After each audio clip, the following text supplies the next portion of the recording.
capítulo 8, Hebreos. sí, ahí mismo en Hebreos, que esto ya después lo vamos a ver, pero es simplemente para que sirva de introducción. Está hablando del tabernáculo, dice capítulo 9, verso 2, dice: porque el tabernáculo estaba dispuesto así. En la primera parte, llamada el lugar santo, estaba el candelabro, la mesa y los panes de la proposición. Tras el segundo velo estaba la parte del tabernáculo llamada el lugar santísimo, el cual tenía un incensario de oro, el arca del pacto cubierta de oro por todas partes, en la que estaba una urna de oro que contenía el maná, la vara de Aarón que reverdeció y las tablas del pacto. Después vamos a ver qué representan estas cosas. Y sobre ella los querubines de gloria, que cubrían el propiciatorio, de las cuales no se puede hablar ahora en detalle. Así dispuestas estas cosas, en la primera parte del tabernáculo, entran los sacerdotes continuamente para cumplir los oficios del culto. Pero en la segunda parte, solo el sumo sacerdote, una vez al año, no sin sangre, la cual ofrece por sí mismo y por los pecados de la ignorancia del mundo. Esto es cuando escuchamos el Yom Kippur, la fiesta del Yom Kippur que celebra el pueblo judío hasta el día de hoy, aunque no tienen el tabernáculo. Ellos siguen festejando la fiesta de Yom Kippur, que es la fiesta del perdón, pero que era una tipología de Cristo. Lo que querían mostrarle Dios es que iba a venir Cristo e iba a ser el sumo sacerdote, que iba a entrar detrás del velo, o sea, al verdadero tabernáculo, con su propia sangre para perdón de pecados. Esta es la tipología del Yom Kippur.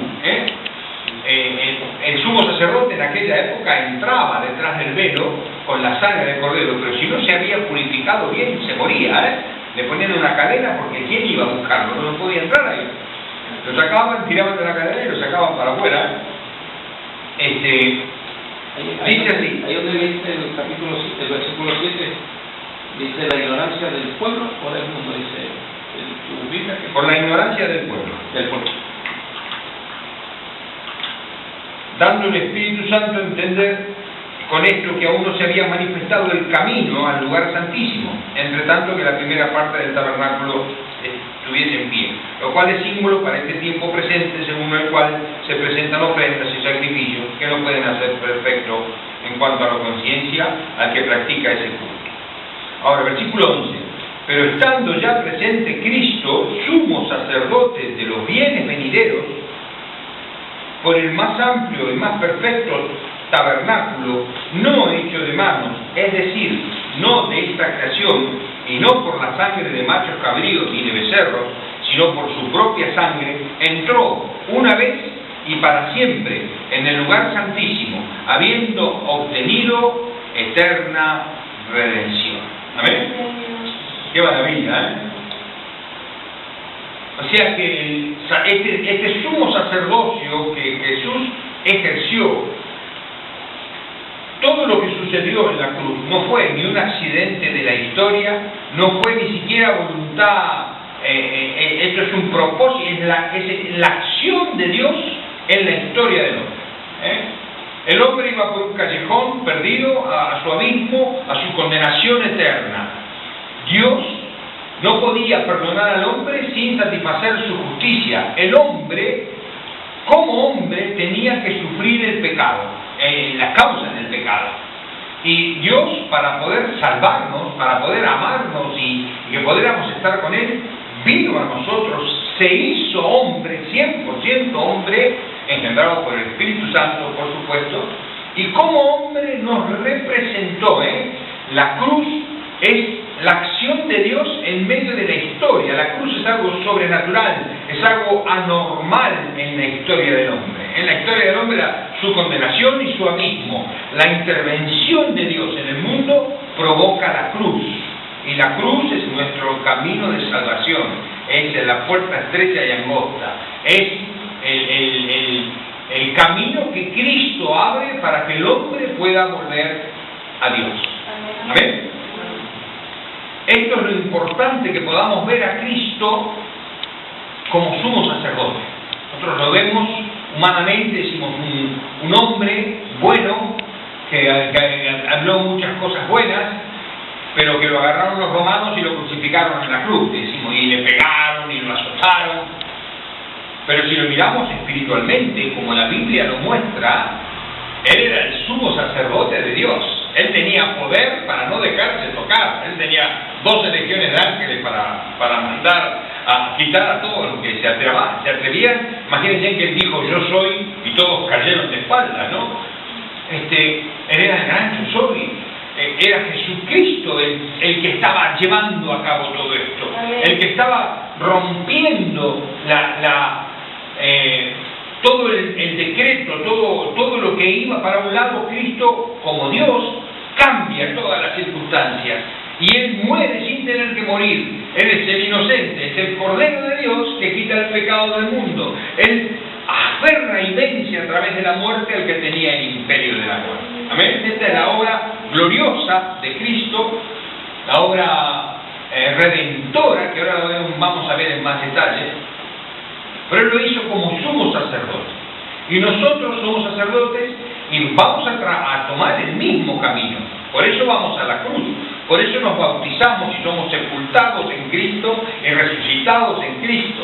Por eso tenemos que llevar nuestra cruz y seguir sus pasos y guardar. No hay otra forma de ir a Jesús. Yo no puedo ir a Jesús, no puedo ser su discípulo si no tomo mi cruz. No puedo aprender a caminar en Él si no aprendo a negarme a mí mismo. No puedo vivir una vida conforme a su voluntad sin su espíritu y sin su voluntad en mi vida.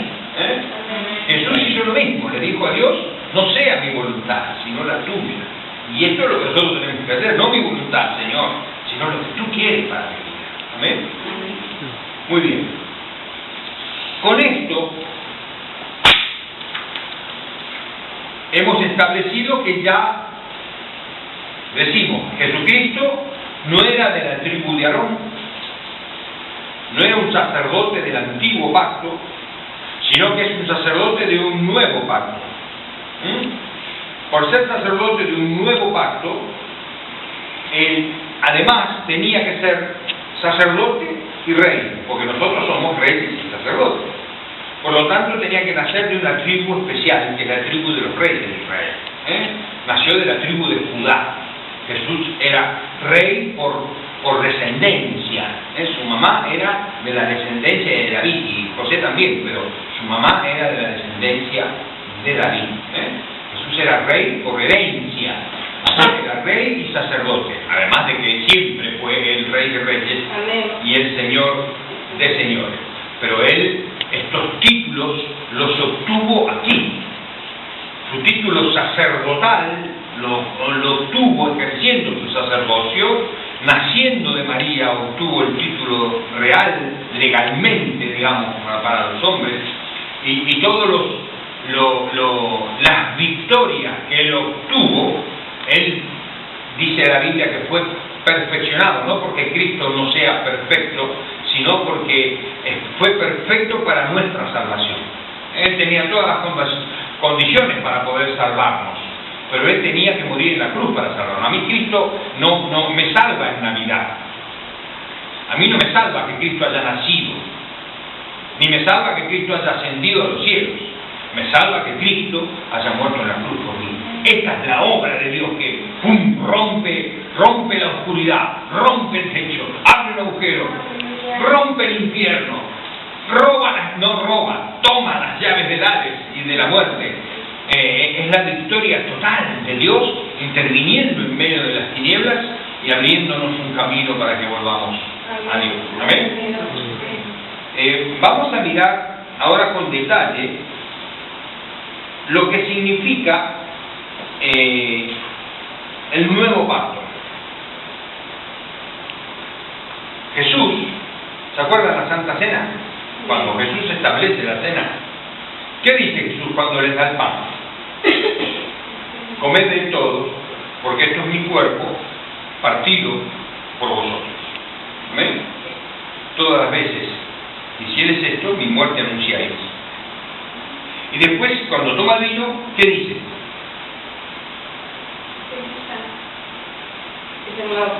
Esta es la sangre del nuevo pacto, Jesús establece, Él es el nuevo pacto.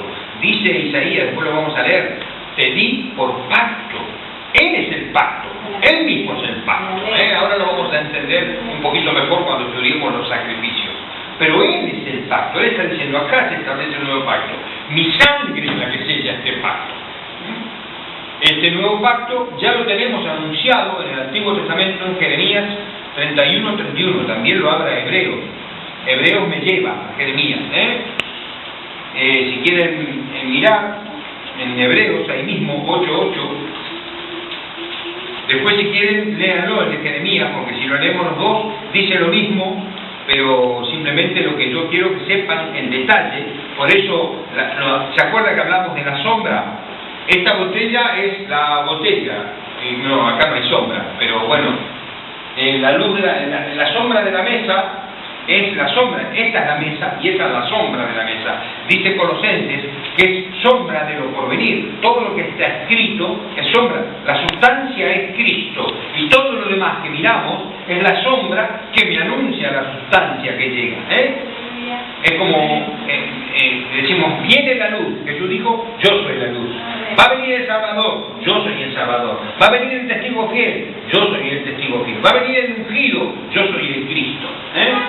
Muy bien. Hebreos 8:8 dice, porque, bueno, en el 7 podemos leer, porque si aquel primero, está hablando del pacto, fuese sin defecto, ciertamente no se hubiese procurado lugar para el segundo, porque reprendiéndonos dice, he aquí, vienen días del Señor, en que estableceré con la casa de Israel y con la casa de Jehová un nuevo pacto. No como el pacto que hice con sus padres el día que los tomé de la mano para sacarlo de la tierra de Egipto, porque ellos no permanecieron en mi pacto, y yo me desentendí de ellos, dice Jehová. Por lo cual, este es el pacto que haré con la casa de Israel, después de aquellos días, dice el Señor, pondré mis leyes en la mente de ellos, y sobre su corazón las escribiré, y seré a ellos por Dios, y ellos me serán a mí por pueblo, y ninguno enseñará a su prójimo, ni ninguno a su hermano, diciendo conoce a Jehová, porque todos me conocerán, desde el menor hasta el mayor de ellos, porque seré propicio a sus injusticias, y nunca más me acordaré de sus pecados y de sus iniquidades. ¿Amén? Esto es glorioso. Algunos interpretan mal, o dicen como nadie más enseñará. No está hablando de no enseñar la palabra, sino está hablando de que cada uno de los hijos de Dios conoce a Dios, está dentro de ellos. Conocemos a Dios. Amén. Y tenemos que estudiar y enseñarnos unos a otros para crecer en ese conocimiento, pero cada uno de nosotros le conoce. Una cosa yo sé, dijo el ciego, yo estaba ciego, pero ahora veo, ¿no? Es decir, ya es un conocimiento. En el mundo de los ciegos, el tuerto es rey. Así que cuando nosotros conocemos a Cristo, somos recién nacidos, hemos sido salvos por la sangre de Jesús. Y yo puedo decir, yo conocí a Cristo y soy salvo por su sangre. Ya conoce al Señor, aunque no tenga ningún conocimiento teológico. Toda la presencia de Dios está en su vida, todo el Espíritu Santo de Dios está ahí, Cristo está ahí. Amén. Muy bien. Ahora,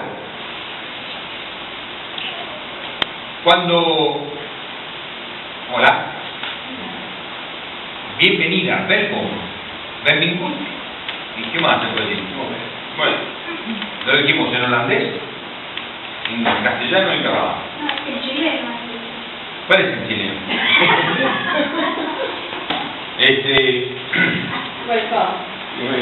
Welcome es en holandés. Welcome es inglés.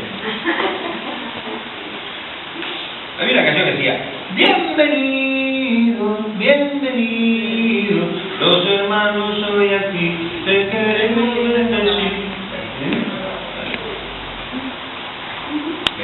Es una parte de la rosca que se me zapa cuando... Bueno, vamos ahora, por favor, a la consagración de los sacerdotes. Vamos a empezar, porque si no, hay tantas puertas que se abren, que si yo me pongo a abrir todas las puertas, va a venir el Señor y vamos a ir estando estudiando. Así que vamos directamente a la consagración de los sacerdotes. Déjenme ver, está... Levíticos, capítulo 8.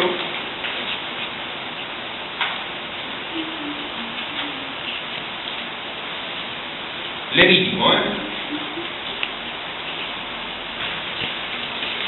Acuérdese que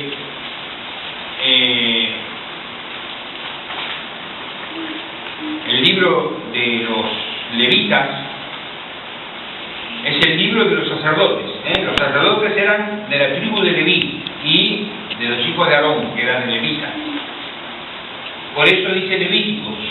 El libro de Levíticos encierra toda la tarea sacerdotal. Moisés la escribe por el Espíritu Santo, y es aquí donde tenemos que venir a aprender qué significa ser sacerdote. Pues si vamos, yo soy sacerdote, yo sé que puedo entrar a Dios, y sé que a veces cumplo tareas sacerdotales sin saber que son tareas sacerdotales. Cuando yo estoy orando, estoy cumpliendo una tarea sacerdotal. Cuando estoy alabando, estoy cumpliendo una tarea sacerdotal. Cuando estoy intercediendo por un hermano, estoy cumpliendo con una tarea sacerdotal. Pero esto es como el principio. Que yo sepa, quiera arreglar una cañería no significa que sea fontanero. Ser fontanero hay que tener oficio de fontanero. Esto es lo mismo. Nosotros tenemos que aprender a ejercer nuestro sacerdocio. Así que vamos ahí a Levíticos, capítulo 8.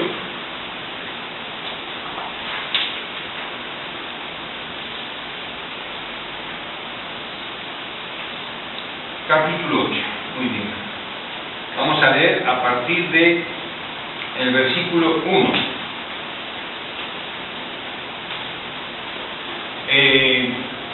Léalo con paciencia, porque a veces cuando a una escritura no le estamos dando importancia porque no está hablando de algo que me interesa, lo leemos y como diciendo esto se hace denso, pero cuando hablemos de estas cosas, va a ver qué interesante que es cuando el aceite de la unción, el becerro de la expiación, los 2 carneros y el canastillo de los panes sin levadura. Reúne a toda la congregación a la puerta del tabernáculo de reunión. Hizo pues Moisés como Jehová le mandó, y se reunió la congregación a la puerta del tabernáculo de reunión, y dijo Moisés a la congregación: esto es lo que Jehová me ha mandado. Entonces Moisés hizo acercarse a Aarón y a sus hijos, y los lavó con agua. Puso sobre él la túnica, y se ciñó con el cinto. Le vistió después el manto, y puso sobre él el efod, y lo ciñó con el cinto del efod, y lo ajustó con él. Luego le puso encima el pectoral, y puso dentro del mismo los urim y el turim. Después puso la mitra sobre su cabeza, y sobre la mitra enfrente puso la lámina de oro, la diadema santa, como Jehová había mandado a Moisés. Y tomó Moisés el aceite de la unción y ungió el tabernáculo, todas las cosas que estaban en él, y las santificó. Y roció de él sobre el altar 7 veces. Ungió el altar, todos sus utensilios, la fuente, su base, para santificarlo. Y derramó del aceite de la unción sobre la cabeza de Aarón, y lo ungió para santificarlo. ¿Se acuerda del salmo que nos gusta? Tan hermoso es estar los hermanos juntos en armonía. Es como el aceite que cae sobre la barba de Aarón, y baja hasta el... Está hablando de esta unción, que después vamos a ver qué significa. Que desciende sobre los montes de Sión, como el rocío del monte, porque allí iría Jehová bendición y vida. Muy bien. Después Moisés, presten atención que Aarón fue ungido con aceite, no sus hijos. Después Moisés hizo acercarse a los hijos de Aarón y les vistió las túnicas, les ciñó con cintos y les ajustó las tiaras, como Jehová lo había mandado a Moisés. Luego hizo traer el becerro de la expiación, y Aarón y sus hijos pusieron sus manos sobre la cabeza del becerro de la expiación, y lo degolló Moisés. Y Moisés tomó la sangre y puso con su dedo sobre los cuernos del altar, purificó el altar, echó la demás sangre al pie del altar y lo santificó para reconciliar sobre él. Después tomó toda la grosura que estaba sobre los intestinos, la grosura del hígado, los 2 riñones, la grosura de ellos, y lo hizo arder Moisés sobre el altar. Mas el becerro, su piel, su carne, su estiércol lo quemó al fuego fuera del campamento. Este fuera del campamento, guárdenlo también en su memoria porque tiene que ver con Cristo, ¿no? Después, bueno, hasta ahí. Dice, hasta ahí, sí. Este es el primer sacrificio, sí. ¿Tenía hojitas? Llegaron las chicas. Ah. No, tengo una. Después tengo otra, pero después se la doy. Yo. No, porque Muy bien. Pero igual todavía no estamos hablando de eso, ¿eh? Estamos en el anterior.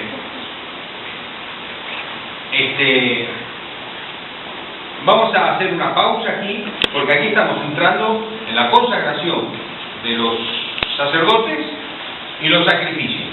Primero vamos a hablar de lo que es la primera parte de la consagración. ¿Qué es lo primero que hace Moisés con los sacerdotes? Moisés es a la vez Dios acá, ¿eh? Es decir, esto es lo que representa la tipología bíblica. Moisés es Dios, es Aarón y sus hijos. Y Moisés dice que lo primero que hace, les lava. Este lavamiento, el lavamiento ceremonial, se hace una sola vez en la vida, en la consagración, el ceremonial, no que sean unos roñosos, que no se el lavamiento ceremonial se hace una sola vez en la vida, que es lo que representa nuestro lavamiento ceremonial. Hemos sido lavados por la sangre de Cristo Jesús. Esto es lo que representa el bautismo, el lavamiento ceremonial. Una vez, para siempre, somos lavados, somos limpios, somos sanados, somos puestos nuestros pies sobre la roca. ¡Qué maravilla! Este lavamiento se hace una vez en la vida. Después vamos a encontrar, por ejemplo, cuando Jesús, pero como es otro tema, después lo vamos a ver con mayor detalle, cuando Jesús está con sus discípulos, y les empieza a lavar los pies. Y Señor, Pedro le dice, no me vas a lavar nunca. ¡Qué vergüenza!, ¿no? Yo, ¿para cómo? Yo no estuve pescando, tengo unos callos, no sé qué tenían. ¿Se imagina los pies de Pedro? Y así, no me lavarás los pies jamás. Y Jesús le dice, muchos de vosotros estáis limpios por la palabra que yo os he hablado. Una cosa es la limpieza total de nuestra alma que Dios nos hace cuando viene a nuestras vidas. Otra cosa es el lavamiento de santidad que nosotros necesitamos día a día en nuestros pies, en nuestras manos. Esto lo vamos a ver más adelante cuando estudiemos el tabernáculo. Pero esto es lo que representa el lavamiento. Nosotros somos limpios porque nos podemos acercar a Dios por Cristo Jesús. Por eso somos hijos y por eso somos sacerdotes. Un sacerdote sucio jamás puede entrar delante de Dios. Amén. Yo a veces veo gente que, sin juzgarlo, porque no hace falta juzgarlo, pero uno ve sus vidas que son terribles y que viven en pecado, y que por ahí uno los ve que parece que aún se ponen a alabar a Dios y hasta lágrimas se le caen. Es decir, ¿qué va? ¿Sabes cuál es la lágrima del cocodrilo? ¿Sabes por qué el cocodrilo llora cuando muerde? Porque es una bestia tan bruta que aprieta tanto los colmillos que se aprietan los lagrimales y les caen lágrimas. Y no sabía yo eso. Así que miren la lágrima del cocodrilo. Así que, acá tenemos el primer punto. La primera identificación. Estamos hablando del sacerdocio arónico y nos estamos identificando con lo que nosotros vivimos cuando llegamos a Cristo. Lo segundo que hace, lo viste. ¿De qué lo viste? No era la gloria de Aarón. Las vestiduras sacerdotales no representan al hombre, representan a Cristo. Yo, para acercarme a Dios, tengo que estar en Cristo. Amén. Soy acepto en el amado. En es una preposición de lugar.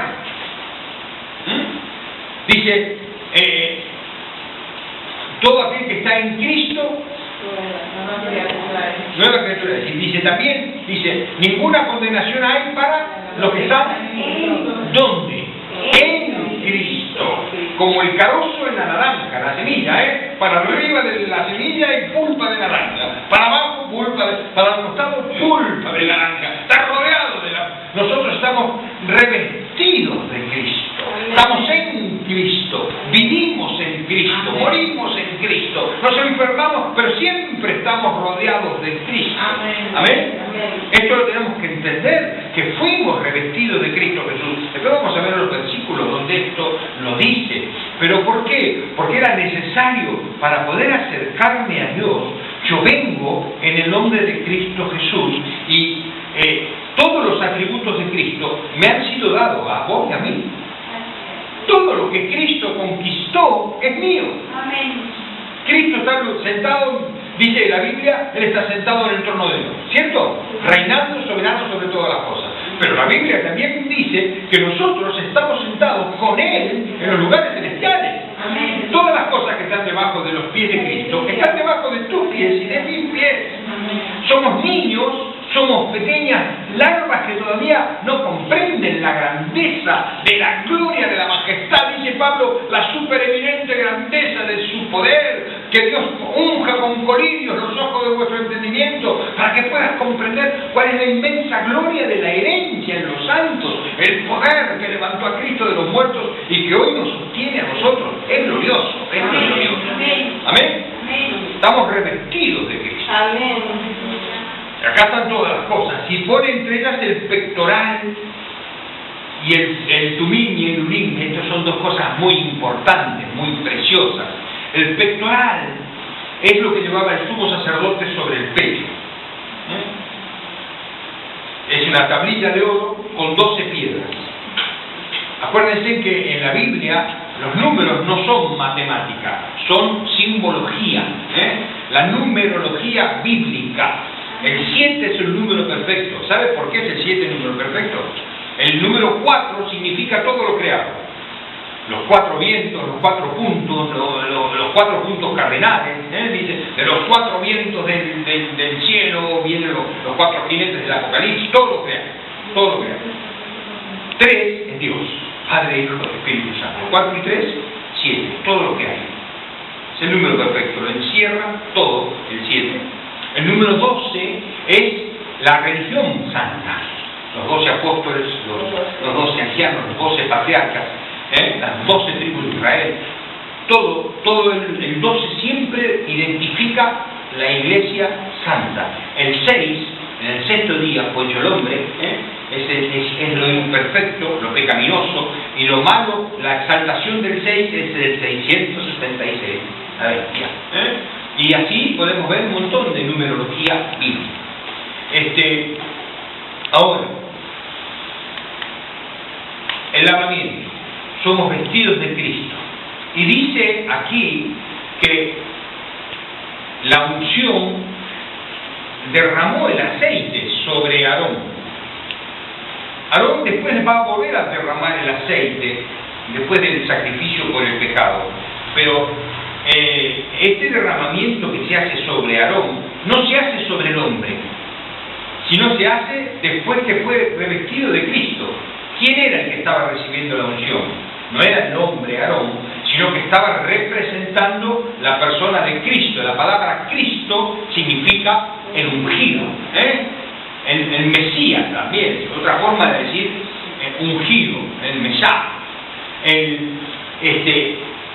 Estaba representando a Cristo, por eso la unción viene solamente sobre Aarón y no hay sangre, porque en Cristo no había pecado.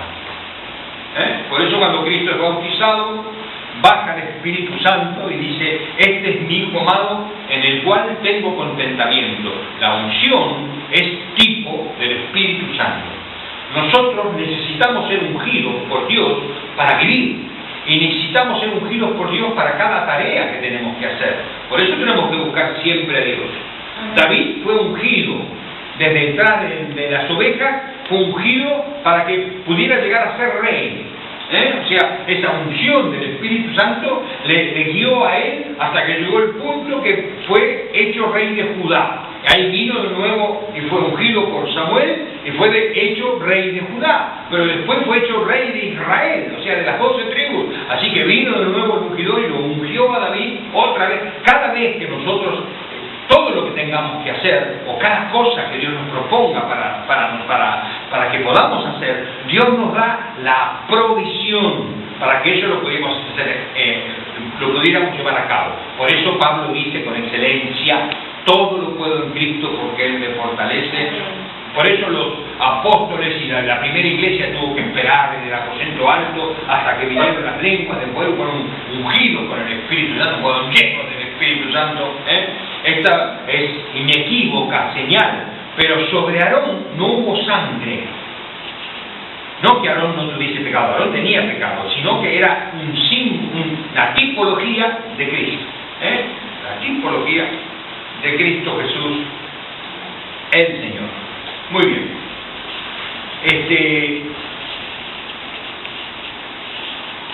Esto es muy bonito cuando entendemos que Aarón estaba siendo ungido como sumo sacerdote.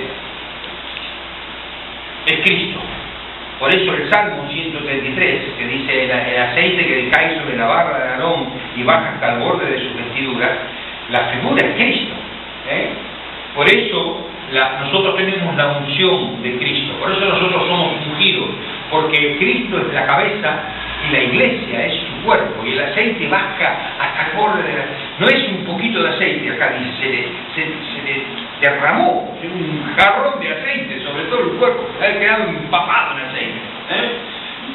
Esa unción baja, no hay nada, ninguna parte de la iglesia que no tenga la unción del Señor. Si no está la unción, hermano mío, poné los pies en polvorosa y andate de ahí, porque la unción tiene que estar. Amén. Muy bien. El purín y el tumín, bueno, el pectoral me quedaba decir que el pecho significa los afectos, es donde está el corazón, donde está todo. Acá Dios nos lleva. Cristo, cuando fue a la cruz, fue como sumo sacerdote. Todos sus escogidos estaban aquí, en su pecho. Vos y yo. Él estaba pensando en nosotros. Él podía pensar en todos nosotros como si fuésemos cada uno de nosotros los únicos habitantes en este mundo.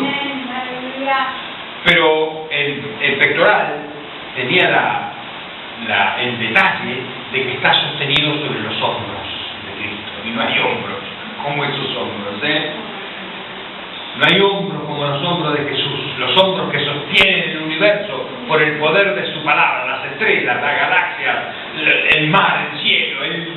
Él tiene voz y lugar para el rayo, para el abismo, para el trueno, para el sol.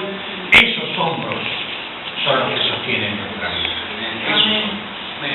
Dime. Perfecto. Turín, yo tengo acá que significa luces y turín, perfección. Sí.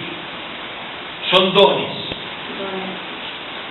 Podemos llamarlos son los dones del Espíritu Santo, pero en sí es el nombre que se le daba a unas piedras que usaban los sacerdotes con las cuales Dios les hablaba.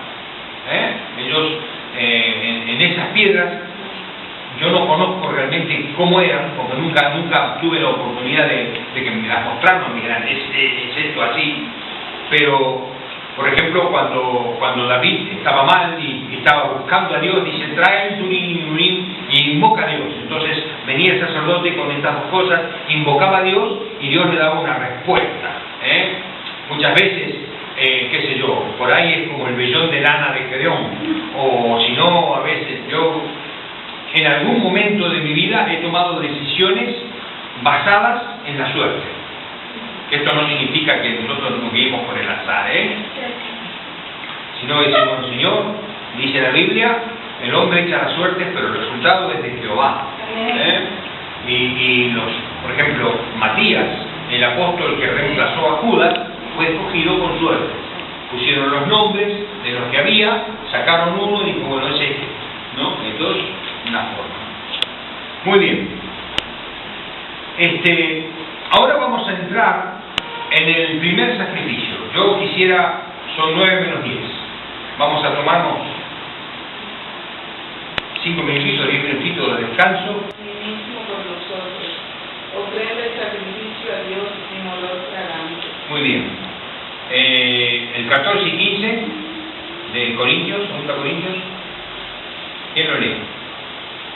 Mas a Dios gracias, el cual nos lleva siempre en triunfo en Cristo Jesús, y por medio de nosotros manifiesta en todo lugar el olor de su conocimiento, porque para Dios somos grato olor de Cristo en los que se salvan y en los que se pierden.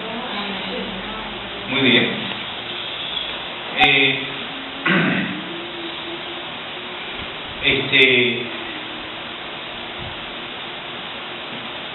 Hay un problema. Dios quiere amarnos, pero somos culpables. Por lo tanto, somos condenados, porque Dios es justo. ¿Amén? La palabra perdón se puede enunciar o el significado es separar la culpa del culpable. Esto es la palabra perdón. ¿A cuántos alguna vez le pidieron plata y no se la devolvieron? ¿Cuántos? A ver, levante la mano. Ahora, fíjate, te piden 20 euros. Che, mañana te los puedo mirar. Sí, toma. Mañana a las 8 los tenés. Pasan 2 años y uno no lo ve más. Y justo subís al bus y te encontrás con el hombre. ¿De qué te acordás? Los 20 euros. ¿Está bien? Mira, Granuja por 20 euros desapareció, ¿no? La culpa. Esto es lo que está delante. Que alguien te haga algo, te ofenda. Y pasa el tiempo, te volvés a encontrar con esta persona y ¡bum! Lo primero es, este es el que me ofendió, ¿no es cierto? La culpa siempre está delante y nos impide la relación. Dios nos mira a nosotros y ve la culpa. Le hemos ofendido. No le hemos creído. No le hemos creído. Dios le dijo a Adán personalmente, Adán, no comas de esto, porque el día que le comieres, morirás. Y Adán no le creyó. Le creyeron más a Satanás. Oh. Ofendido. Maltratado. Él nos dio la vida y devolvimos el rostro. Yo quiero ser igual que él. Esto es este es el pecado, la tentación satánica. No, sino que Dios no quiere que coma, porque si comes vas a ser como Dios. No, interesante, ¿no? Codicia en el corazón, todas estas cosas. Pecado, pecado. Ahí está el pecado. Dios separa la culpa del culpable, pero la culpa tiene que llevar su castigo. Si Dios separa la culpa sin que la culpa sea pagada, Dios está negando su ser. Dios no puede evitar ser justo. Él es justo, Él es santo, Él es inmutable, en Él no hay sombra de variación, Él es luz, Él es la luz inaccesible, dice la palabra de Dios. Dice que aún los ángeles lo están mirando y se tapan los ojos porque se sienten impuros ante su presencia. Los astros, las estrellas son impuras a sus ojos. ¿Cuánto más nosotros, no? Pequeñas bestias del barro. Entonces Dios tiene que cumplir su justicia. Para poder cumplir su justicia era necesario que un hombre santo, porque todos nosotros somos mortales, nuestra vida no vale 2 guitas, 2 centavos, ¿sabes? No vale. Porque ¿qué voy a ofrecer mi vida si yo ya soy un moribundo? Yo nací para morir. Tengo un bombo que me va marcando cada día y cuando ese bombo dije, vos llegaste, pum, se acabó el último y me fui. Tenía que ser una vida inmaculada, santa, eterna. Y es el increado. Ustedes fíjense en que está Juan en Apocalipsis y dice que se proclamó una voz en el ángel, a ver quién es digno de tomar el libro del que está sentado en el trono. El libro simboliza la historia de la humanidad, el destino de la humanidad. Y no había nadie capaz de tomarlo. Y dice la Biblia, y lloraba yo mucho, porque no había ninguno, ni en el cielo, ni en la tierra, ni debajo de la tierra, digno de tomar el libro. Ninguno. ni los ángeles, ni los querubines, ni los serafines, seres radiantes, gloriosos, ninguno era lo suficientemente puro y santo para poder hacer esto. No llores, le dice el ángel, mira, el león de la tribu de Judá, la raíz de David, ha vencido. Y miré y vi al Cordero inmolado. Estaba la cruz. Amén. La cruz. Cristo Jesús el Señor. Yo creo que debe ser una maravilla cuando los ángeles, ninguno es como diciendo, a ver, un paso al frente del voluntario, ¿no? Y que dé un paso a él. Tú dirás, tú, el Rey de Reyes, el Señor, el increado, te vas a meter en la creación, te vas a limitar a las cosas. Y así lo hizo Dios. Vino como hombre y Él cargó nuestro pecado. Él murió en la cruz.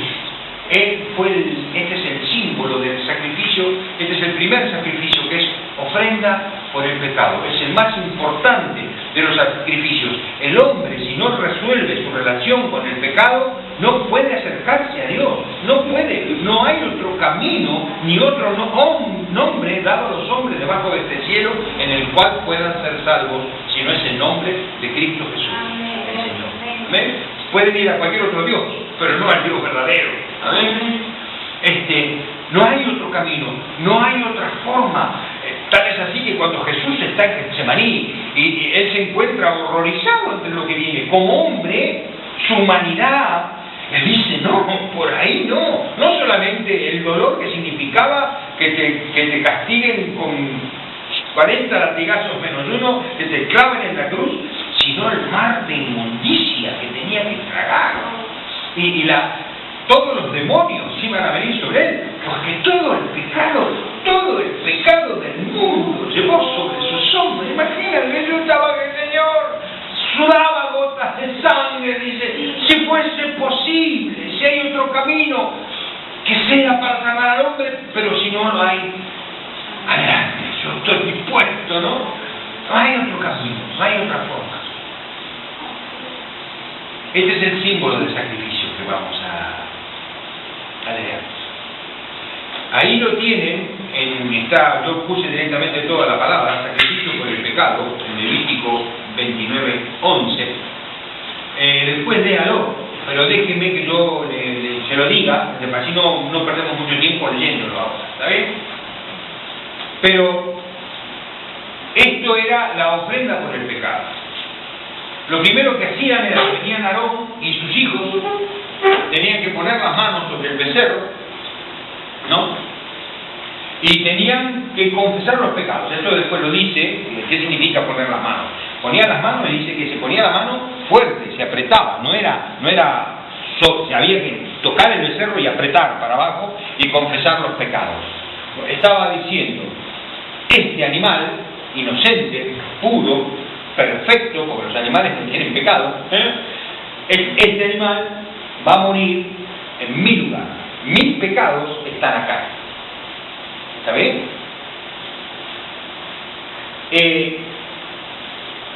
Este es la base de lo que en teología se llama la doctrina de la sustitución. Es la columna vertebral de la redención nuestra, de Cristo Jesús. Es muy importante, dime.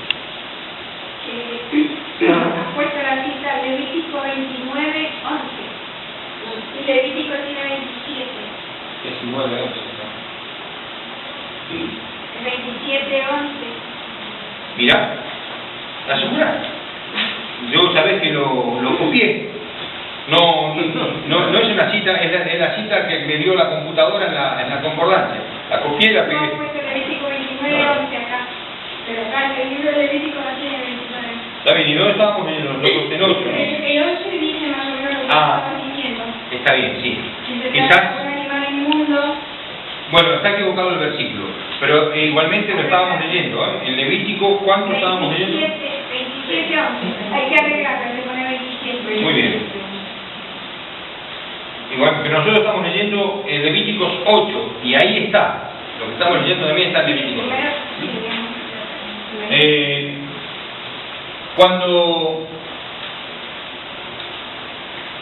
Cuando se presenta este sacrificio,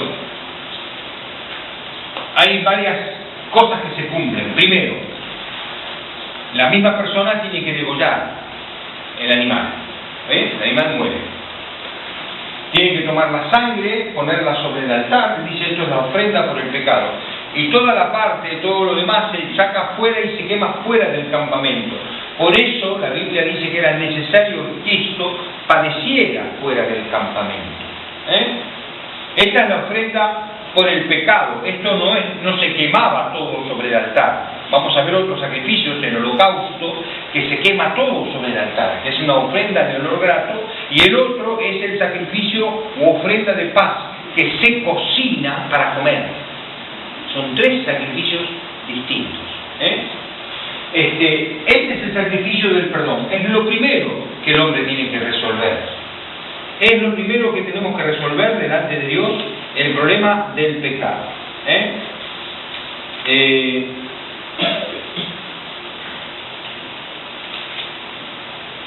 Nosotros cuando hablamos de la cruz, hablamos siempre que Cristo murió por nuestros pecados. Dice la palabra de Dios en Colosenses que Él anuló el acta de los decretos que nos era contraria, quitándola del medio y clavándola en la cruz. Esto es lo que está diciendo. La culpa, esos 20 euros que no me devolvió, la saco, lo perdono y la pongo en la cruz. Lo que Dios hizo es toda nuestra culpa, la tuya, la mía, la toma y la pone sobre Cristo Jesús. Isaías 53. Vamos a leer algunos versículos. Deje que se lo leo yo.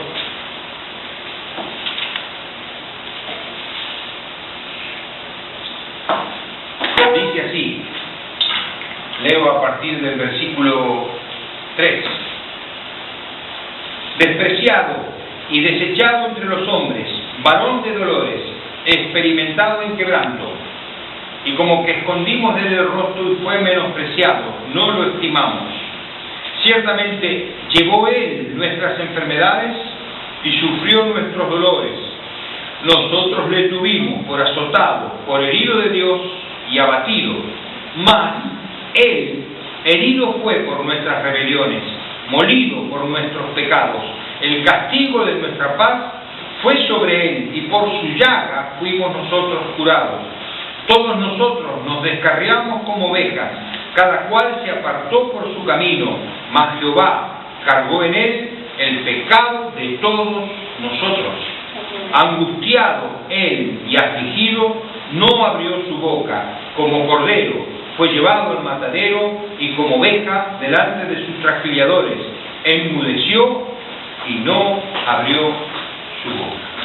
Qué maravilla, ¿no? Cuánto amor, Dios mío. Cristo gustó la muerte por nosotros.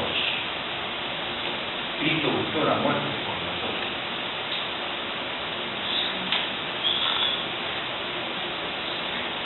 Cuando se resuelve la ofrenda o el problema del pecado, hay otros versículos, ahí yo los tengo después, búsquenlo y léanlo. Cuando se resuelve el tema del pecado, ahí yo puedo agradar a Dios. Amén. Yo no puedo agradar a Dios. Nosotros sabemos que la salvación es por fe. No hay ninguna obra que pueda lograr la salvación. La salvación es por fe. Pero cuando yo resuelvo mi relación con Dios, mi deber sacerdotal es amarlo, es adorarlo, es bendecirlo. Dios me salva, pero Dios no solamente me salva para sacar un pecador del infierno, sino que Dios me salva para llevarme al cielo y formar un pueblo de sacerdotes y reyes. Eso es lo que hemos leído en Éxodo 19, en la primera clase. Dios tiene un propósito, porque Él hace todas las cosas para su gloria. Él está edificando una iglesia para Él, de piedras vivas, cuando el Señor venga y su iglesia de todos los tiempos se levante gloriosa y seamos un pueblo maravilloso de hermanos, que Cristo Jesús sea el primogénito entre todos nosotros, será glorioso. Creo que no hay palabras, dice que la Biblia dice que no subió pensamiento del corazón del hombre ni de la imaginación de las cosas que Dios va a traer a este mundo. Así que es maravilloso el plan de Dios, pero en ese plan Dios no me salvó a decir, bueno, Dios me salvó, soy salvo, ya está. No es así. El propósito de Dios, en la cruz está la cuna de nuestro nuevo nacimiento. Yo tengo que crecer y aprender a ser como Cristo. Esta es el propósito de Dios, que todos crezcamos a la estatura de la plenitud de Cristo. Efesios capítulo 4. Necesitamos crecer, y para ser como Cristo tenemos que ejercer sus oficios. Por eso estudiamos ser sacerdotes. ¿Por qué estudiamos ser sacerdotes? Porque Cristo fue sacerdote, y nosotros, si queremos seguirle, tenemos que aprender a ser sacerdotes como Él era sacerdote. ¿Amén? Muy bien. Vemos Isaías 53, vemos al Señor llevando el pecado de todos nosotros. Cuando Jesús aparece, Juan el Bautista le dice, este es el Cordero que quita el pecado del mundo. ¿Ven cómo van cobrando forma las palabras que están en la Biblia? El Cordero de Dios, el chivo expiatorio, claro, se refiere a eso, y se refiere a este sacrificio, el sacrificio u ofrenda por el pecado. Una vez que yo estoy perdonado delante de Dios, una vez que la ofrenda sustitutoria o sacrificio vicario, como también significa lo mismo, Cristo murió por nosotros, este es sacrificio vicario. Cristo me sustituyó en mi condenación. Yo me gasté lo que me habían prestado, lo que no era mío, y no tuve que pagarlo, Él lo pagó. ¿Amén? Yo puedo venir al otro sacrificio, que es el sacrificio del holocausto. Esto es sinónimo de la adoración. Esto es sacrificio u ofrenda del todo quemada. Esto es lo que es. Esto sí, se hacía lo mismo, se imponían las manos, pero ya no se confesaba el pecado, sino que había una identificación. La identificación que se ejercía era: este animal es santo, este animal es perfecto. Son virtudes que yo no tengo, pero mi ofrenda me representa. Por eso la ofrenda, el animal tenía que ser perfecto, por eso Jesús se enoja, porque habían hecho de esto una cueva de ladrones, ¿no? Dije, no, porque la moneda del mundo es inmunda, tenés que cambiar la moneda por la moneda del templo. Entonces venían y compraban monedas para poder comprar el cordero, ya ahí te robaban plata. Entonces venías al cordero y comprabas un cordero, y resulta que te vendían un cordero rengo, medio enfermo, y era toda una estafa. Cuando Jesús ve eso, rompe todo, ¿no? Pero la idea era esta, era la tipología, enseñarnos lo que iba a venir y lo que iba a suceder. En el holocausto se quema todo el animal se quema y sube a Dios como olor grato. No se trata del olor literal, yo no sé si será grato o no, pero se trata de que es una ofrenda de olor grato delante de Dios. Nuestra alabanza hoy es perfume de olor grato, es el símbolo del incienso, pero este es el símbolo de la adoración. Todo el ser ofrecido a Dios, todo el ser. Lo que representaba el sacrificio para el judío era que Dios nos consideraba a nosotros no por lo que nosotros somos, sino por el valor de nuestra ofrenda. ¿Está bien? Todos los atributos y todas las perfecciones de la ofrenda son otorgadas a los diferentes. Todo lo que Cristo es, cuando Dios me mira, ve a Cristo en mí. ¿Está bien? Por eso decimos, estamos revestidos de Cristo. Porque todos sus atributos, su bondad, su amor, su limpieza, su pureza, todo me es dado. Somos santos. Hemos sido santificados en Cristo Jesús. Por eso dice la Biblia, cuidad vuestra salvación con temor y temblor, porque esta salvación es como un vestido blanco, glorioso, es una santidad gloriosa que debemos honrar.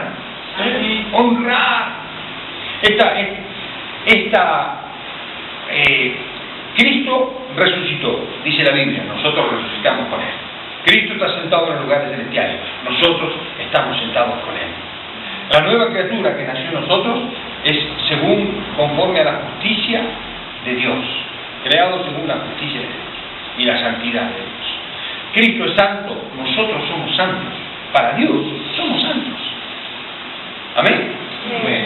Para Dios estamos limpios, somos vivos, somos eternos, somos hijos, somos coherederos con Cristo Jesús, tenemos morada en los cielos. Todos los atributos de Cristo, todas las batallas que Él logró. Esto es como Josué. Salía el ejército de Israel y salía el ejército de Israel y conquistaba una tierra. Pero toda la tierra, después venía todo el pueblo y disfrutaban todo de la conquista que habían hecho unos pocos. Esto es lo mismo. La conquista que Cristo hizo, la hizo para sus hijos, para toda la iglesia. Aunque todos vamos por el mismo camino, por la puerta estrecha y el camino angosto, aunque todos vamos tomando la cruz, aunque todos tenemos que aprender a vivir como Él, pero nuestra salvación no depende de eso. Fuimos salvados por Cristo Jesús por gracia, no por obra, por gracia. Nunca dependió ni dependerá de lo que hagamos. ¿Amén? Amén. Claro que, atento, que dice la Biblia, que todo aquel que es nacido de nuevo no puede vivir en pecado. Amén. Que vive en pecado es porque no nació de nuevo. Juan dice, todo lo que es nacido de Dios no practica el pecado. Es decir, practicar el pecado significa, yo practico el fútbol, no, es estar continuamente viviendo el pecado. Un hijo de Dios no puede hacer eso. El Espíritu Santo adentro no lo deja, porque es nacido de Dios. ¿Amén? Muy bien. Esta es la introducción al tema del sacrificio del holocausto. El martes que viene vamos a hablar de este sacrificio del holocausto y de sacrificio o ofrenda de paz. Lean los versículos porque sería bárbaro que yo pudiera hablar y que ya lo supieran para que podamos explicarnos más y más fácil. Y yo les puse en estas hojas directamente los versículos de los 3 sacrificios. Está 1, 2 y 3. Y después hay una aclaración, léala también. Después lo vamos a mirar con más detalle, con más tiempo, ahora son las 9:30. Pero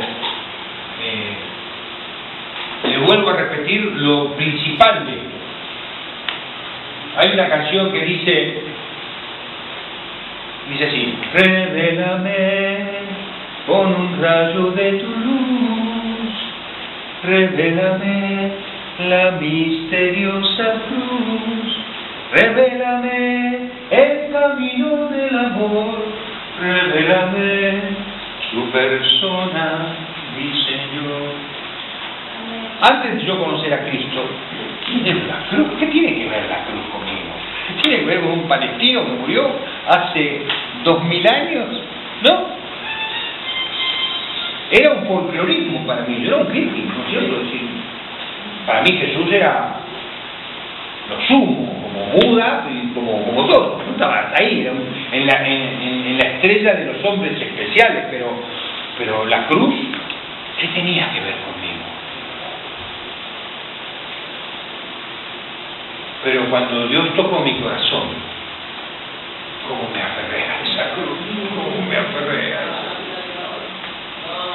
Y así todo sigue siendo un misterio. Y aunque la estudio, y hace 37 años que la vengo estudiando, sigue siendo un misterio, porque hay tanto que no va a alcanzar la eternidad, porque Dios, si pudiéramos conocer a Dios en su totalidad, dejaría de ser Dios.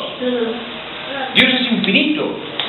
Nosotros no podemos abarcar, por eso siempre es inevitable menospreciar a Dios. Porque no lo podemos apreciar en su totalidad. Siempre nos va a faltar conocimiento. Job, acuérdense de Job, era justo, un hombre santo, y hacía sacrificios, y oraba a Dios, y le daba a los pobres. Un hombre dice, Dios mismo dice, no hay hombre como Job en la tierra. Y sin embargo Job declara al final, de oídas te había oído. Ahora mis ojos te ven, ahora entiendo, ahora te conozco y me aborrezco, no hablo más de la vergüenza. Por eso es importante, porque esta es la vida eterna, que te conozcan a ti, al único Dios verdadero, y a Jesucristo que nos envió. Y en esto hay una ley del reino de los cielos. Dice Jesús, el que me ama, mi Padre vendrá a él y nos manifestaremos a él. Cuando yo aprendo a amar a Dios un poquitito más, digo, qué hermoso que es este Dios. El Padre viene, porque le gusta ser, Él quiere ser adorado en espíritu y en verdad. Entonces viene y se revela y me dice, me muestra algo nuevo de Él.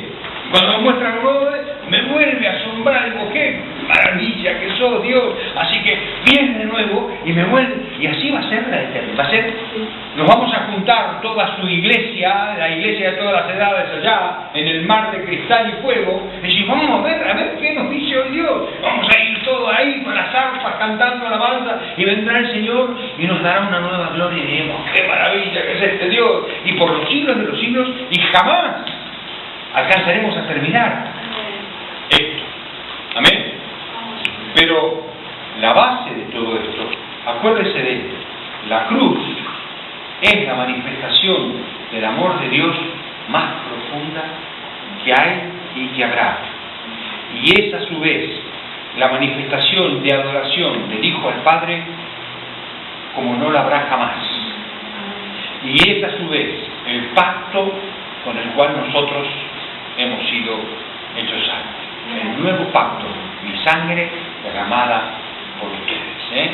Hay tres caras, o muchas más, pero hay tres caras fundamentales que vamos a hablar de la cruz, que son estos tres sacrificios. El sacrificio por el pecado, el holocausto y la ofrenda de paz. Estas tres cosas están en la misma cruz y representan una dimensión, una profundidad del sacrificio que por ahí antes no lo habíamos visto así. ¿Amén? Correcto. ¿A quién le falta?